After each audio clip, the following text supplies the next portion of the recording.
से हाहाकार।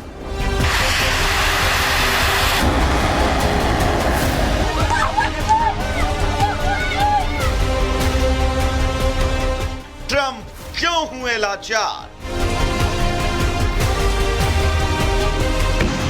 एक तरफ इजराइल तबाही पर आमादा है तो दूसरी तरफ ईरान भी सीना ताने खड़ा है।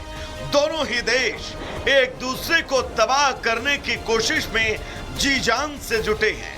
ऐसे में पूरी दुनिया की निगाहें अमेरिकी राष्ट्रपति ट्रंप पर हैं, जो ईरान की आंखें दिखाने के बाद अब इजराइल और ईरान के बीच समझौते की बात करते नजर आ रहे हैं। अमेरिका के राष्ट्रपति ट्रंप ने शांति की अपील की है। ट्रंप ने सोशल साइट पर लिखा, ईरान और इजराइल को एक सौदा करना चाहिए और वे सौदा करेंगे ठीक वैसे ही जैसे मैंने भारत और पाकिस्तान को करने के लिए कहा। उस मामले में संयुक्त राज्य के साथ व्यापार का उपयोग करके दो बेहतरीन नेताओं के साथ बातचीत में तर्क, सामंजस्य और विवेक लाया जा सकता है, जो जल्दी से निर्णय लेने और रोकने में सक्षम थे। राष्ट्रपति ट्रंप एक बार फिर मध्यस्थता का राग अलाप रहे हैं। ट्रंप के निशाने पर इस बार इजराइल और ईरान है। उन्होंने इन दोनों देशों से शांति बरतने की अपील और युद्ध रोकने को कहा। हालांकि इस अपील से पहले ही ट्रंप ने ईरान को पूरी ताकत के साथ अमेरिकी सेना के हमले की धमकी दी थी।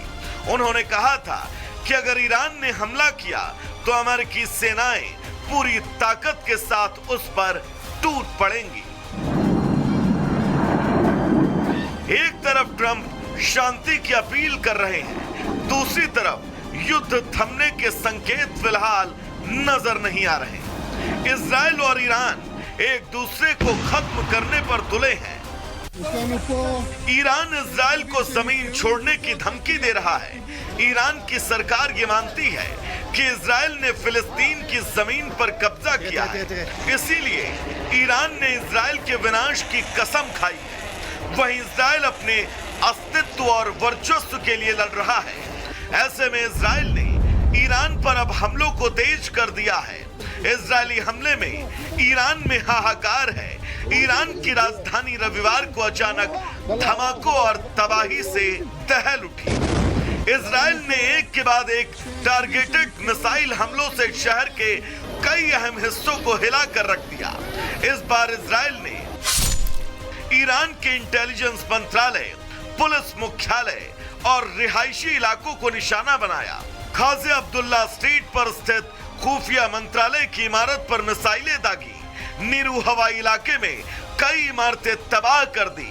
धमाकों के बाद राजधानी से जनता का पलायन, हाईवे पर लंबा ट्रैफिक, हालात बेहद गंभीर हैं और ईरान इजराइल तनाव एक नए और खतरनाक मोड़ पर है। ऐसे में सवाल खड़ा होता है कि क्या ट्रंप की शांति अपील को ईरान और इजराइल ने खारिज कर दिया है या फिर ट्रंप के दावे ही खोखले हैं? क्या ट्रंप की शांति की डुगडुगी मिसाइलों की आवाज में दब कर रह जाएगी या मिडिल ईस्ट में शांति बहाल कराने में ट्रंप की कोई भूमिका होगी? इस पर अब दुनिया की निगाहें हैं। Bureau report, Republic Bharat. और अब आपको दिखाते हैं ईरान की मिसाइल की ताकत, जिसे ईरान इजराइल पर हमला कर रहा है। ईरान की मिसाइल शक्ति में आपको बताएं, सबसे पहले खैबर आती है जिसकी रेंज 2000 किलोमीटर है। वहीं उसके बाद आती है सेजिल जिसकी भी रेंज 2000 किलोमीटर बताई जा रही है। वहीं आपको बता दें कि तीसरी कद्र मिसाइल जिसकी रेंज 1950 किलोमीटर है, जहां हमने अभी आपको बताया था कि इजराइल की ताकत क्या है, इजराइल की शक्ति क्या है, इजराइल की मिसाइलें कैसी है। वहीं ईरान की अब आपको बता रहे हैं इमाद उसके बाद नाम आता है जिसकी रेंज 1700 किलोमीटर है। उसके बाद फतेह मिसाइल जिसकी रेंज 1400 किलोमीटर है और कासिम सुलेमानी जिसकी रेंज 1400 किलोमीटर है। यानी कि ईरान जो है वो इजराइल पर इन्हीं मिसाइलों का इस्तेमाल कर रहा है।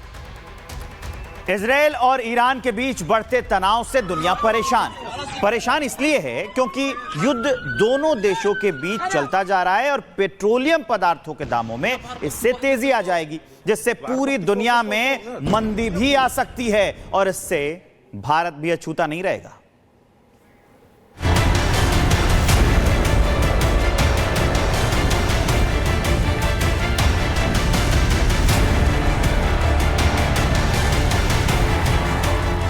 इजरायल और ईरान के बीच जैसे जैसे तनाव बढ़ रहा है, वैसे वैसे दुनिया की चिंता बढ़ती जा रही है। चिंता युद्ध की नहीं बल्कि महंगाई की।